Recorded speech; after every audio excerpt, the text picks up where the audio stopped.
초대교회의 가장 강력한 핍박자였던 사울이 예수님을 만나고 변화가 됐습니다. 그리고 즉시로 복음을 전하는 자가 됐습니다. 하나님께서 그를 땅끝까지 복음 전하는 자로 부르셨기 때문입니다. 사울은 그가 변화된 다메섹에서 복음 전하는 걸 시작했어요. 근데 자신이 이전에 해오던 일, 핍박하는 일, 사울은 다메섹에서 복음 전하다가 핍박을 당합니다. 거기서 자리를 옮겨서 예루살렘으로 갑니다. 예루살렘에 가서도 주의 제자들을 만나고 거기에서 또 복음을 전하는데 거기에서도 여전히 동일하게 핍박을 당합니다. 구원을 얻고 새 생명을 얻고 보니 핍박을 하던 삶보다 핍박 당하는 삶이 더 감사한 거예요. 예수 그리스도의 사람으로 복음 전하는 삶을 살아가는 것이 정말 감사하다는 걸 이제 느끼게 되는 거죠. 예루살렘에서도 더 이상 복음을 전하기 어려웠어요. 사람들이 그를 죽이려 했기 때문입니다. 그래서 제자들에 이끌려서 이제 고향인 다소로 갑니다. 거기서도 뭐 여러 가지 복음 전하는 일들이 있었겠죠. 사실 사도행전의 핵심 인물이라고 한다면 이제 바울을 우리가 생각할 수 있는데, 그러면 바울이 회심을 하고 예수님을 만나고 복음 전하는 일이 이제 시작이 됐으면 그의 그 복음 전하는 일들이 계속 쭉 이어졌으면 좋겠다라는 생각이 드는데, 갑자기 그의 사역이 뚝 끊기고 오늘 본문에 베드로가 등장합니다. 갑자기 이 베드로가 등장하는 이 오늘 치유의 사건이 과연 무슨 의미가 있는가, 너무 좀 뜬금없는 것 같아요. 근데 사도 바울은 이제 이름이 변하죠. 13장부터 이제 선교를 나갑니다. 이방지역 선교를 나가는데 이제 10장, 11장, 12장에서 뭐 뭔가 그런 걸 좀 준비하면서 13장에서 나가면 얼마나 좋겠는가 생각을 해보는데, 이 오늘 본문부터 12장까지는 이제 베드로가 중심 인물로 등장을 합니다. 왜 갑자기 베드로가 등장이 돼서 이것을 연결해 나갈까? 오늘 본문도 치유의 사건으로 그 자체로도 중요한 의미가 있지만 성경에 기록된 위치상 또 다른 특별한 의미가 있는 겁니다. 유대인들 중에 예수님을 믿은 사람들은 물론 예수님을 믿고 구원은 받았지만 그들 이전에는 율법을 따르던 사람들이었어요. 할례를 받았던 사람들입니다. 그들에겐 자존심이 있어요. 우리는 하나님이 선택한 민족이다. 그럼에도 우리는 또 예수님 믿고 구원을 받았다. 더더욱 특별하게 생각하는 거예요. 그들이 생각할 때 이방인은 아직 구원이 없다고 생각해요. 아직도 이방 땅은 꺼려지는 땅입니다. 그런 생각을 유대 그리스도인들, 예루살렘에 있는 유대인들이 가지고 있단 말이죠. 그런 생각을 가지고 있는데 이제 그 사울이 이제 이름이 바뀌지만 바울로 바뀌지만 그게 앞으로 이제 13장부터 전도 여행을 3차를 하면서 다니면서 이방을 막 구원하는데 그 소식이 예루살렘 교회에 들린다고 생각해 보세요. 아직 생각이 바뀌지 않은, 이방인들은 구원이 없다고 생각하는 그 예루살렘에 있는 그리스도인들이 그 소식을 들으면 그걸 반갑지 않게 생각하는 거죠. 이방인에겐 구원이 없는데 왜 저렇게 복음을 전하고 다니는가라는 생각이 아직도 있을 거예요. 여러분, 그러면 뭐가 문제가 되겠어요? 예수님이 승천하시면서 하신 말씀, 너에게 성령이 임하면 권능을 받고 예루살렘과 온 유대와 사마리아와 땅끝까지 이르러 내 증인이 되리라. 예수님 분명히 말씀하셨거든요. 근데 사도 바울은 땅끝까지 다니고 있는데 예루살렘에 있는 성도들은 그게 필요치 않다고 생각하면 예수님의 이 말씀이 한 뜻이 되지 못하는 거예요. 그래서 사도 바울이 선교여행을 떠나기 전에 예루살렘 교회의 대표라고 할 수 있는 이 베드로가 이방인 구원에 합당한 그 소식을 먼저 예루살렘에 있는 유대인들에게 전하고자 하는 그 발판을 오늘 본문이 마련해 주는 거예요. 자, 오늘 본문을 간략하게 먼저 살펴보면은요, 여러분 그 32절에 보니까 베드로가 사방을 두루 다니다가 어디에 갔냐면 룻다라는 곳에 갔어요. 룻다라는 지역에 갔습니다. 거기서 애니아라고 하는 중풍병자를 고칩니다. 그곳에 머무르고 있는데 한 20km 정도 떨어진 욥바라는 곳에서 두 사람이 와서 자기 지역 욥바로 좀 가자는 거예요. 거기에 너무 슬픈 죽음의 사연이 있기 때문에 가서 좀 살려달라는 겁니다. 그래서 베드로는 룻다에 있다가 욥바라는 곳으로 갑니다. 거기에 가서 죽은 자를 살려내고 거기에서 머물고 있는데 하나님께서 환상을 보여주십니다. 그게 여러분 잘 아실 텐데 10장에 나와 있는 고넬료 가정을 구원하는 그 환상을 욥바에서 듣는 거예요. 그래서 예수님은 베드로는 그 환상에 따라서 이제 욥바를 지나 가이사랴라는 곳에 가서 이제 이달리아 백부장인 고넬료에게 세례를 베풀고 그의 가정에게 구원을 베풉니다. 이렇게 베드로가 있는 곳은 점점점 이방인 지역으로 나아가는 거예요. 나중에 이 베드로가 고넬료라고 하는 이방인 백부장, 그에게 세례를 베풀고 그의 가정에 구원을 선포하고 예루살렘으로 돌아왔더니 예루살렘에 있는 그 유대인 그리스도인들이 베드로를 막 질책하는 거예요. 성경에 보면은 힐난하더라 나와요. 왜 이방인 지역에 갔냐는 거예요. 왜 이방인을 구원했냐는 거예요. 왜 이방인 백부장에게 세례를 베풀었냐는 거예요. 그때 베드로가 하나님이 보여주시는 환상의 이야기를 하면서 하나님의 구원은 유대인뿐만 아니라 모든 이방인에게도 다 열려 있는 거다. 그렇게 유대 그리스도인들을 설득하고 난 다음에 그들이 이제 생각이 바뀌는 거예요. 그 후로 이제 사도 바울이 선교 여행을 따라하는 겁니다. 이 연결시켜주는 징검다리 역할을 하는 거예요. 오늘 본문이.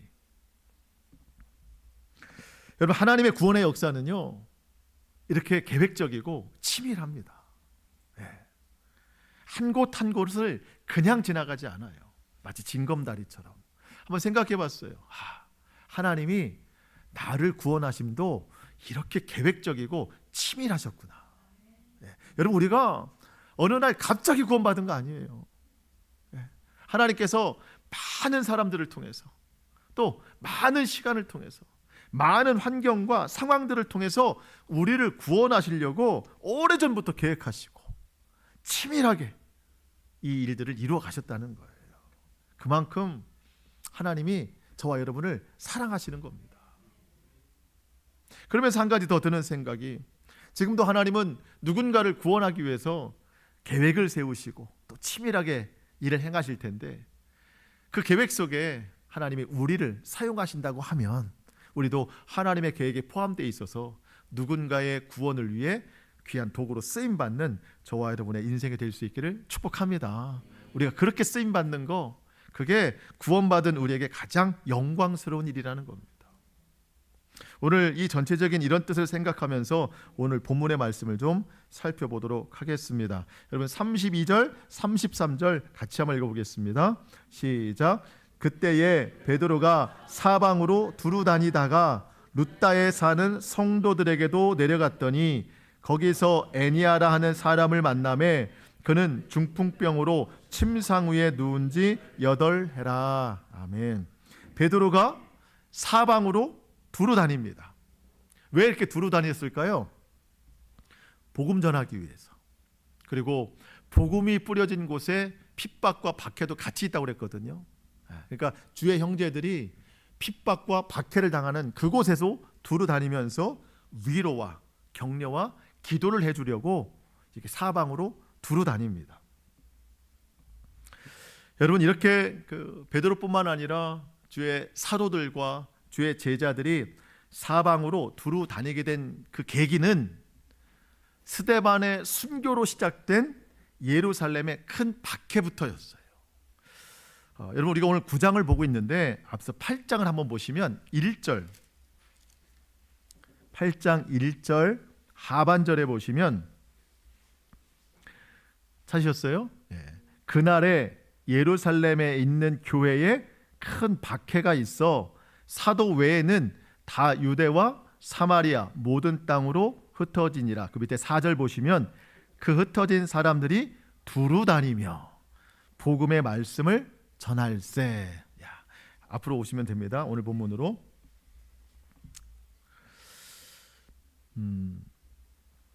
박해가 시작이 됐어요. 예루살렘에 큰 부흥이 일어나서 박해가 시작된 때에는 사도들 12명 외에는 12명만 예루살렘에 남고 다른 제자들은 다 흩어졌어요.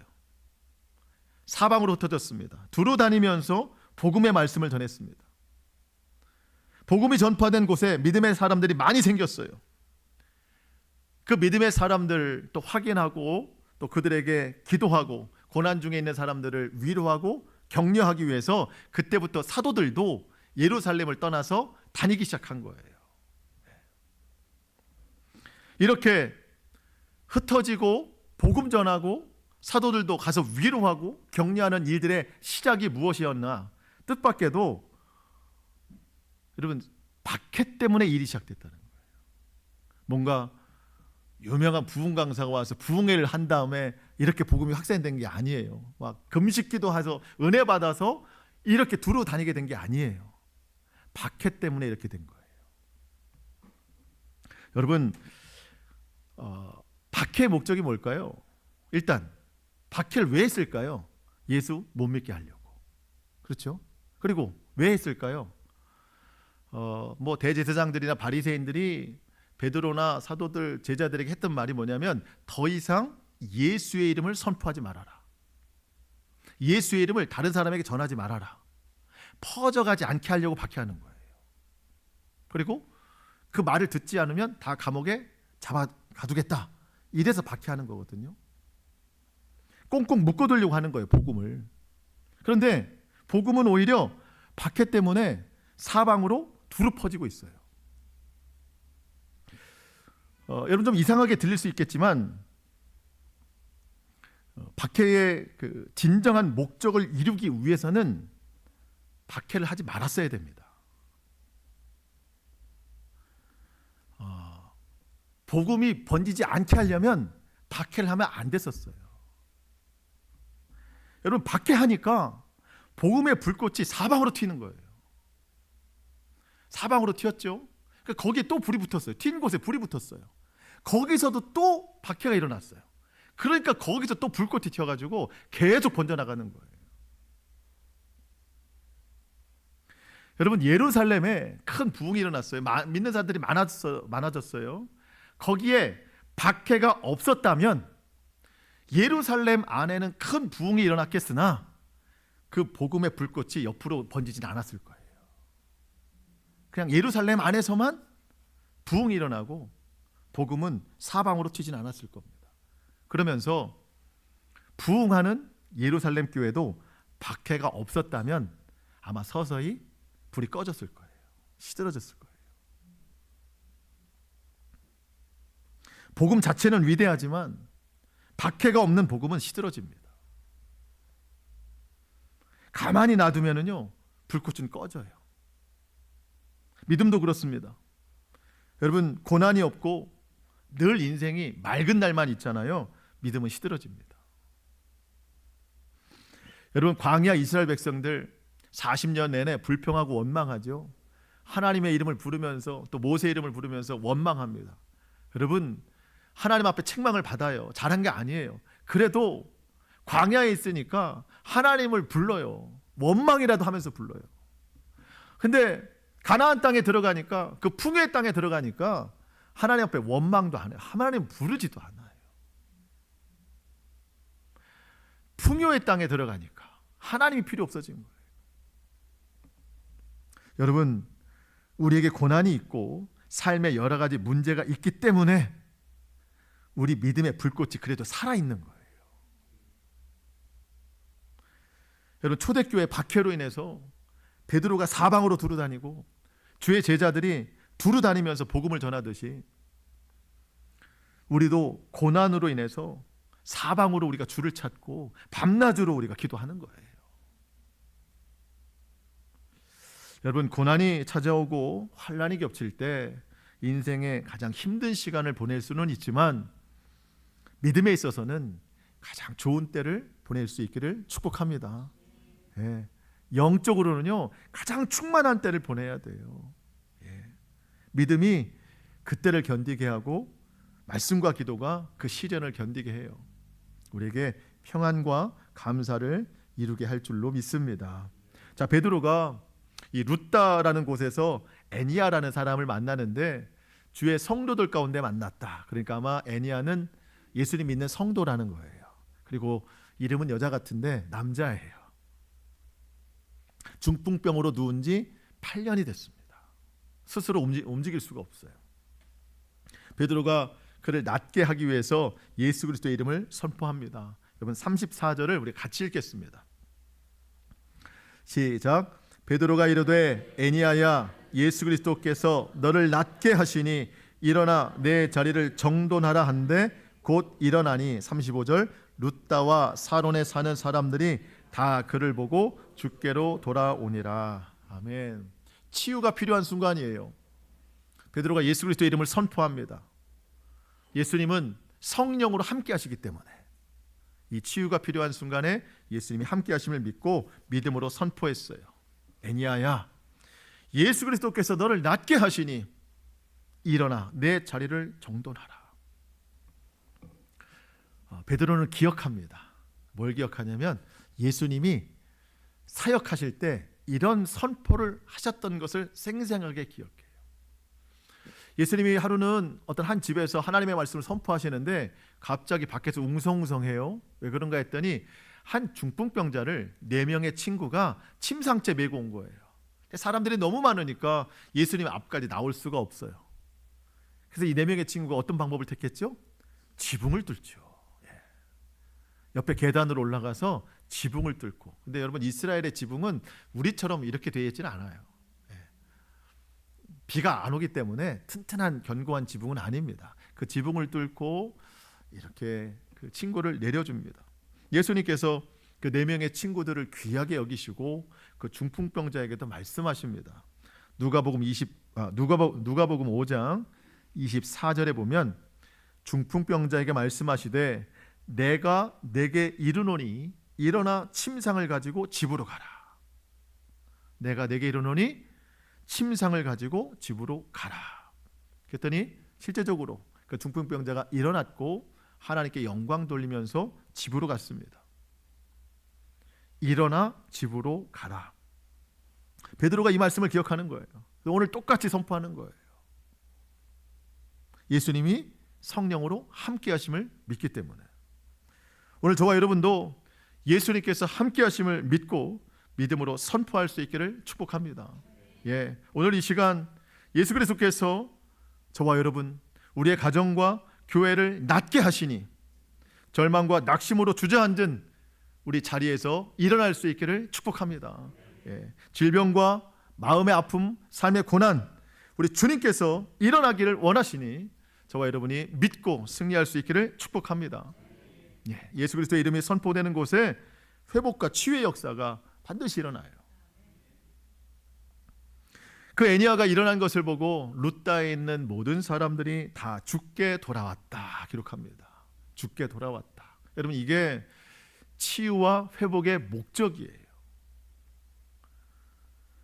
예수님께서 이렇게 표적을 행하심은 모든 사람이 다 죽게 돌아오는 겁니다. 여러분 기도하시는 내용들 중에 정말 하나님께서 은혜로 우리 기도에 응답하셨다. 그러니까 내 뜻대로 하나님이 인도하셨다. 그런 것들이 있잖아요. 모든 게 다 응답이지만 하나님께서 우리의 삶을 회복시켜 주시고 또 선하게 인도해 주셨다라고 하는 결과가 있을 때 여러분 그게 우리의 자랑이 돼서는 안 돼요. 그 일 자체가 소문이 나면 안 돼요.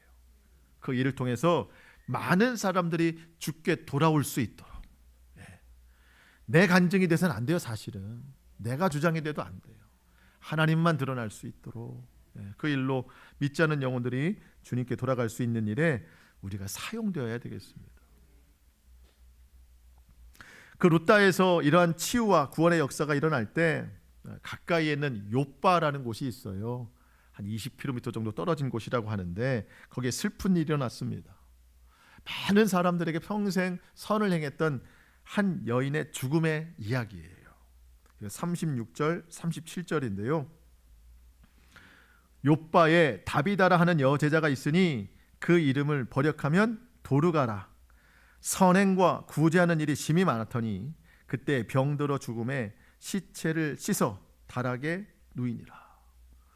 다비다라는 이름이 헬라어로 또 도르가라는 이름이 있어요. 저는 오늘 계속해서 다비다라는 이름을 쓰겠습니다. 구체적인 설명이 두 가지예요. 여제자다. 믿음이 좋다는 얘기예요? 안 좋다는 얘기예요? 좋다는 얘기입니다. 저 제자 믿음이 아주 좋다는 얘기예요. 그리고 또 한 가지 설명했어요. 선행과 구제를 심히 많이 했더라. 생각해 보니까 착한 성품이었을 수도 있지만 믿음이 좋기 때문에 그 말씀에 순종함으로 선행과 구제를 많이 했다고 이해할 수 있는 거예요. 그러니까 하나님 말씀에 순종하는 믿음의 사람이었다. 그런데 그 다비다가 병들어서 죽었어요. 그랬더니 38절에 보니까 이 다비다의 슬픔의 그 슬픈 소식을 듣고 그 다비다 주변에 있는 공동체 다른 제자들이 이 룻다에 있는 베드로에게 온 거예요. 베드로가 가까이 있다는 소식을 들었죠. 아마 그리고 애니야를 고쳤다는 소식도 들었을 거예요. 그래서 빨리 와서 우리 다비다를 좀 살려달라. 참 이렇게 요청할 수 있는 것도 대단한 믿음입니다. 아니 죽은 자를 살려달라고 부르는 것도 정말 대단한 믿음이에요. 근데 저는 믿음도 있었지만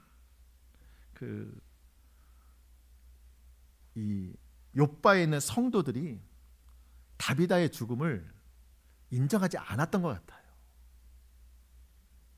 어떤 의미냐면 아니 그렇게 믿음 좋은 다비다였는데 그리고 평생에 선을 행하고 구제하는 일이 심히 많았던 다비다인데 어떻게 하나님이 그를 병들어 죽게 하시는가 이해할 수가 없는 거죠. 우리도 이런 마음 들 때 있잖아요. 저도 정말 오래되지 않은 시간인데 저도 참 그 지인 가운데 이해할 수 없는 죽음의 소식을 들은 적이 있었어요. 정말 이해할 수가 없었어요. 하나님 앞에. 또 우리도 늘 이해 못할 상황들을 많이 맞이하잖아요. 왜 나에게 이런 일이 일어나는가? 예수님을 믿고 기도도 하고 예배도 잘 드리고 하는데 왜 이해 못할 일들이 이렇게 일어나는가? 여러분 그런데 믿음이 좋은 자도 병들어서 죽을 수 있습니다. 선행과 구제를 많이 한 사람도요 심한 고난에 거할 수 있어요. 여러분 예수님 믿는 사람이라고 다 오래 살거나 다 잘 되거나 여러분 선행과 구제를 많이 했다고 해서 그것이 그대로 내게 복으로 돌아와야 된다 이런 생각은 바른 믿음이 아닙니다. 우리는 보통 예수님 믿는 자들의 복을 전도와 연결해서 생각하거든요. 뭐냐면 이런 거예요. 다비다 같은 사람이 건강하게 오래 살아야 그리고 다비다 같은 사람이 축복을 많이 받아야 믿지 않는 사람들이 예수님 믿을 거 아닌가. 그렇게 믿음 좋고 선을 많이 베푼 그런 사람이 진짜 축복받아야 믿지 않는 사람들이 그래 예수 믿어야지 이럴 텐데 그런 다비다 같은 사람이 지금 병들어서 죽었다. 그러면 세상 사람들이 하는 말이 예수 믿어봐야 소용없다. 이런 말 하지 않겠는가. 우리 그런 생각하죠. 예, 저도 많이 합니다. 근데 가만히 생각해 보면은요, 이런 말은 세상 종교와 다르지 않은 말이에요. 미신을 믿거나 우상을 섬기는 사람들이 이런 말을 하거든요. 미신을 왜 섬겨요? 잘 되게 해달라고. 우상 앞에 가서 왜 절해요? 잘 되게 해달라고. 우리가 예수님을 믿는 게 잘 되게 해달라고인가요? 그거 아니거든요. 여러분 우리가 축복과 전도에 대한 연관성을 다시 한번 생각해야 됩니다. 내가 잘 돼야 믿지 않는 사람들이 나를 보고 예수님 믿을 거다? 여러분 그게 아니에요.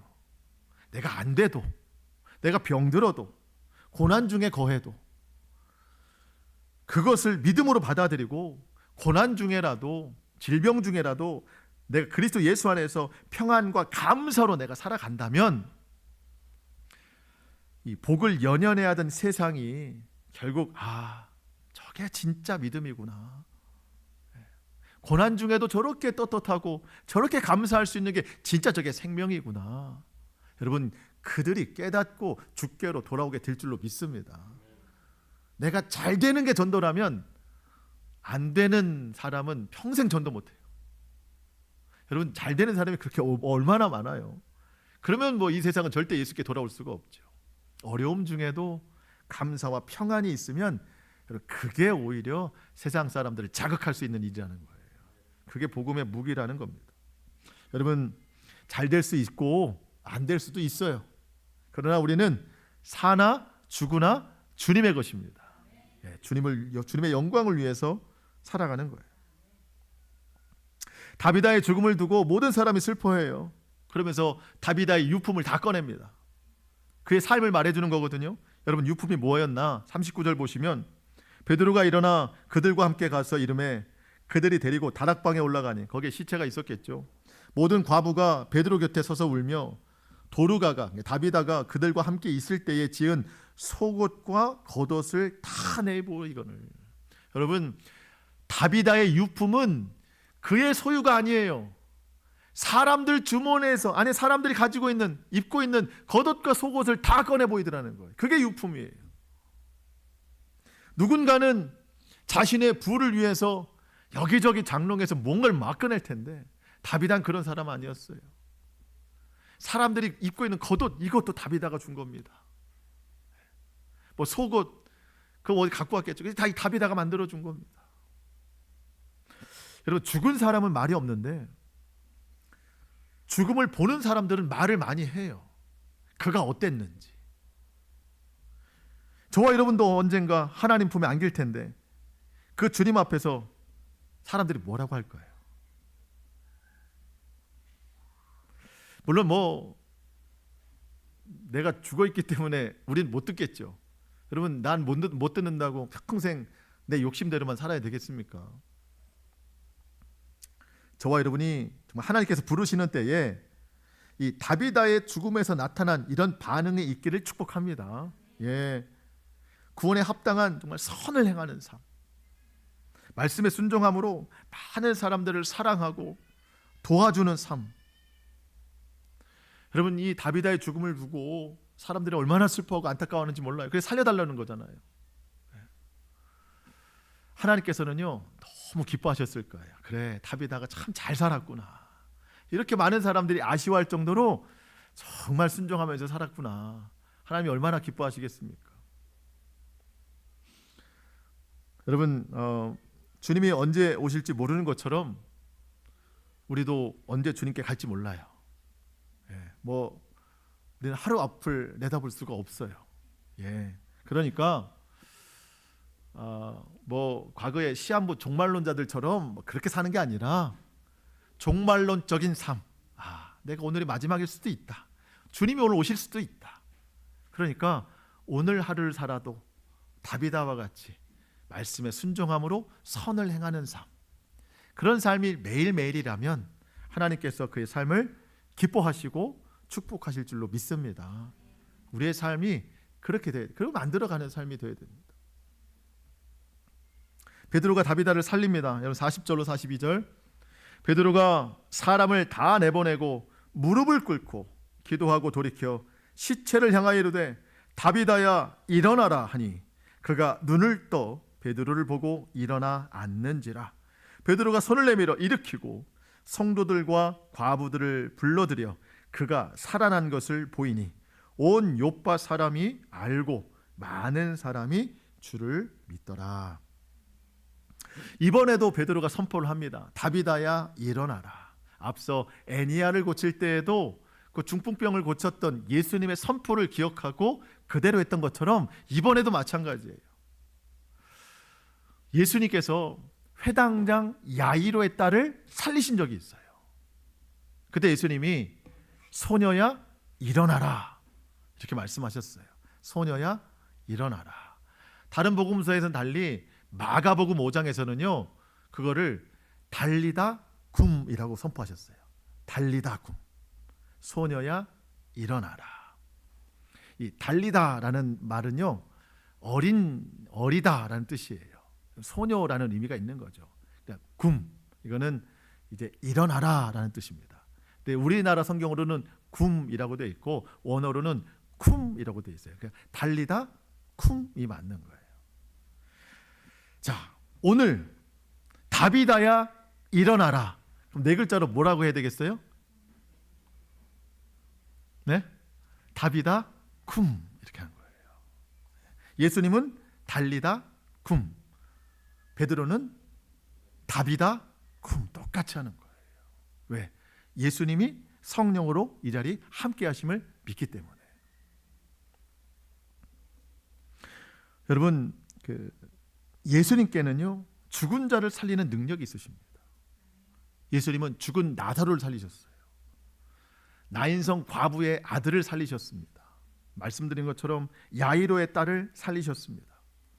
그 예수님, 그 이름의 능력이 베드로의 입으로 선포되면서 오늘 본문에 죽은 다비다를 살렸습니다. 여러분, 우리가 믿는 것은 죽은 자가 살아남이 아니라 그 일을 행하시는 예수님의 능력을 믿는 거예요. 이걸 기억하셔야 됩니다. 그 능력으로 우리 가운데 일을 행하시는 것을 믿는 거예요.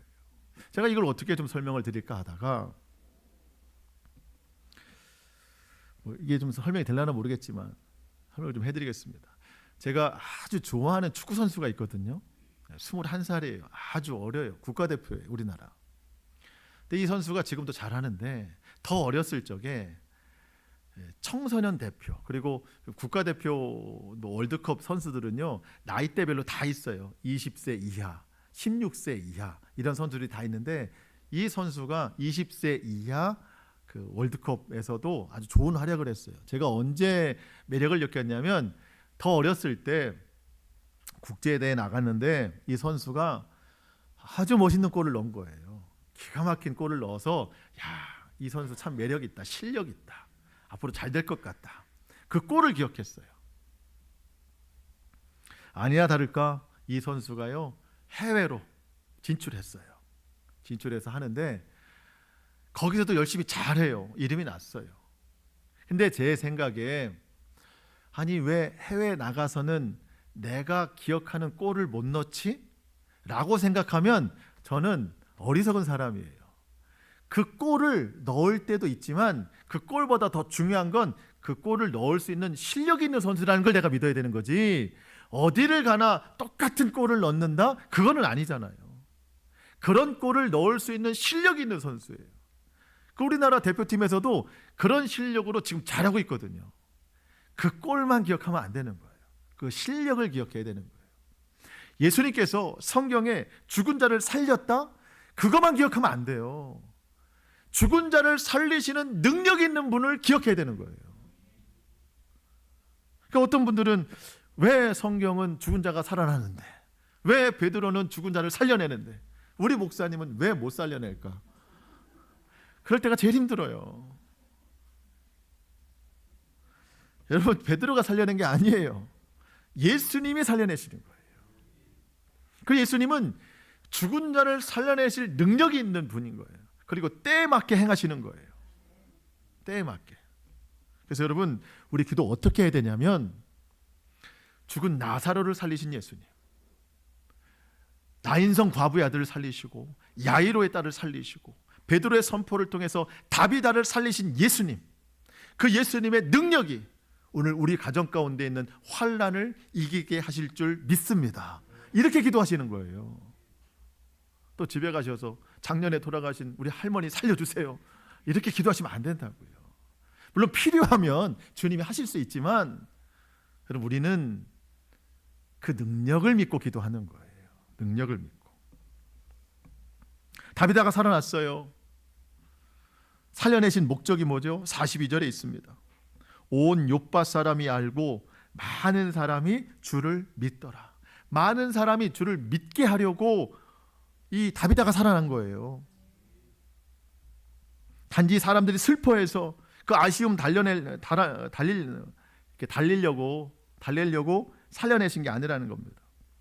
여러분, 다비다가 병으로 죽었기 때문에 더 살게 하시려고 살려낸 게 아닙니다. 여러분, 다비다가 베드로가 딱 살려냈을 때 눈을 떴어요. 베드로도 참 놀랬겠지만 다비다가 첫 마디 뭐라고 했을까요? 다비다가 딱 살아났는데 뭐라고 했을까요? 여러분, 뭐라고 했을 것 같아요? 주님 감사합니다. 제 생각은 그렇지 않아요. 왜 살렸어? 아니, 나 왜 살렸어? 그렇게 고통당하다 죽었는데 왜 살렸어? 여러분, 다비다 지금 살아있나요? 죽었나요? 죽었죠. 앞으로 또 죽어요. 어떻게 죽었는지 이유는 알지 못하지만 또 죽어요. 아니, 내 간신히 죽었는데 왜 살렸어? 간신히 하나님 품에 안겼는데. 그러지 않을까요? 다시 살아난 게 축복은 아닙니다. 하나님 품에 안겼는데 고통스러운 세월을 또 살아가야 되는데. 그럼 왜 살렸는가? 사람들이 아쉬워해서 그러는 게 아니에요. 한 가지 목적이에요. 많은 사람들이 주를 믿더라. 믿게 하기 위해서. 모든 기적은요, 많은 사람이 주를 믿게 하기 위함입니다. 그런 의미에서 여러분, 이게 참 어떻게 들리실지 모르겠지만 저와 여러분이 오늘도 하나님을 예배하고 구원 백성으로 살아가는 게 기적인 거예요. 여러분, 정말 죄로 죽을 수밖에 없는 나를 예수님이 십자가로 살리신 게 기적이고, 여러분 살아난 다음에 여러분 죄 안 짓고 사세요? 우리는 여전히 죄 짓고 살아요. 여전히 불순종하고 살아요. 그럼에도 너는 내 아들이다, 내 딸이다, 여전히 불러주시고 안아주시고 붙들어 주시는, 여러분 이게 기적 같은 삶인 거예요. 기적은 목적이 하나예요. 주를 믿게 함이더라. 오늘 저와 여러분이 기적 같은 삶을 살아간다면 많은 사람들이 예수님을 믿도록 하는 것, 그것이 기적에 합당한 삶인 줄로 믿습니다. 우리 삶에 그래서 매일이 많은 사람들에게 예수 그리스도의 빛을 드러내는 것, 십자가의 빛으로 모이게 하는 것, 생명을 전하는 그런 삶을 살아내야 됩니다. 마지막 43절인데요. 베드로가 욥바에 여러 날 있어 시몬이라는 무두장의 집에서 머무니라. 베드로의 이름이 원래 시몬이거든요. 시몬이 시몬의 집에 머물고 있는 겁니다. 근데 이 시몬의 직업이 뭔가 무두장이래요. 무두장이는 죽은 짐승의 가죽을 벗겨서 그 가죽 제품을 만드는 사람입니다. 근데 여러분, 유대인들의 율법에 죽은 짐승 만지면 돼야 안 돼요? 안 됩니다. 부정한 일이에요. 그러니까 이 무두장이 시몬은 유대인들이 볼 때는요, 부정한 직업을 가진 사람이에요. 그 집에 들어가면 안 돼요. 근데 베드로는 그 집에 들어갔어요. 거기서 며칠 동안 살았어요. 왜 그랬죠? 맨 처음 제가 드린 말씀, 유대인 그리스도인들이 이방인에 대한 이런 생각들을 아직도 가지고 있기 때문에 그거를 해소하기 위해서 베드로는 일부러 가는 거예요. 하나님의 구원이 그 땅에도 있다.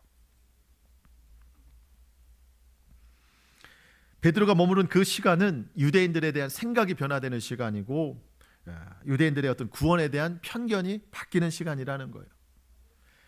그들의 마음의 벽을 무너뜨리는 시간이라는 겁니다. 자, 결론입니다. 여러분, 하나님께서 우리 마음의 장벽을 무너뜨리기 위해서 내게 행하시는 일들이 있어요. 내 고집과 내 의의를 무너뜨리기 위해서 내게 주시는 시간, 환경, 상황들이 있다는 겁니다. 그래서 우리가 왜 나에게 이런 상황들이 주어졌을까? 왜 나에게 이런 시간이 찾아왔을까? 하나님께서 나를 통해 또 다른 구원을 이루고자 하는 그 역할을 하는 시간이구나 생각하고, 주님 주신 시간에 우리가 믿음의 의미를 부여해서 하나님 뜻에 합당한 삶을 살아낼 수 있기를 축복합니다. 하나님이 쓰시기에 불편함이 없는 주님의 그릇, 주님의 도구로서 주의 영광을 위해 살아가는 저와 여러분 될 수 있기를 주님의 이름으로 축복합니다. 아멘. 기도하겠습니다.